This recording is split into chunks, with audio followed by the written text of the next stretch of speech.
అవును. కేంద్రం సంపూర్ణంగా భరిస్తోంది. హాస్పిటళ్ళు ఆయుష్మాన్ భారత్ కేంద్రం పెట్టుకుంటోంది. ఆరోగ్యశ్రీలో అట్లాగే రేషన్ బియ్యంలో 5 కిలోల కేంద్రం ఫ్రీగా ఇస్తుంది. ఇప్పుడు దాన్ని కలిపేసే మొత్తం ఇస్తారట కదా వీళ్ళు. 5 కిలోలు కలిపేస్తారట.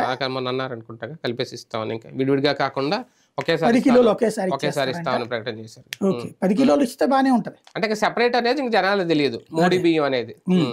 అది ఇస్తే బానే ఉంటది. లేదా ఇది తీసేసి అదొకటే ఇస్తారా అప్పుడు, అది తెలియదు. అదొక తేడా. అది ఒక ఇష్యూ నడుస్తుంది. కాబట్టి ఇవన్నీ కూడా చర్చనీయాంశమైనటువంటి. ప్రాక్టికల్ గా ఎందుకు ఇవ్వలేరు అంటే రీజన్ అది. ఇప్పుడు ఫర్ ఎగ్జాంపుల్ వీళ్ళు అనే పాయింట్ ఏంటంటే, చెప్పే మాట కరెక్టే, డెమోక్రసీలో చర్చ జరగాలి కూడా, తప్పేం లేదు. వీళ్ళు అనేది ఏంటంటే వెనుకబడినటువంటి రాష్ట్రాలకి ఇవ్వాలి, 30 రూపాయలు ఇవ్వాలి. అందరం మేము వెనకబడిన రాష్ట్రాలే అంటున్నాయి. అప్పుడు చంద్రబాబు గారు వివాదం రైజ్ చేసి 2018లో పార్లమెంట్లో అవిశ్వాస తీర్మానం పెట్టినప్పుడు చర్చ జరిగింది కదా. అవిశ్వాస తీర్మానం సందర్భంగా చర్చలో ఏమన్నారు? కర్ణాటక సపోర్ట్ చేసింది, మాకు కూడా ఇవ్వండి. తమిళనాడు సపోర్ట్ చేసింది, మాకు కూడా ఇవ్వండి. తెలంగాణ సపోర్ట్ చేసింది, మాకు కూడా ఇవ్వండి. మహారాష్ట్ర సపోర్ట్ చేసింది, మాకు ఇవ్వండి. బీహారు, బెంగాల్ అందరూ అడిగారు.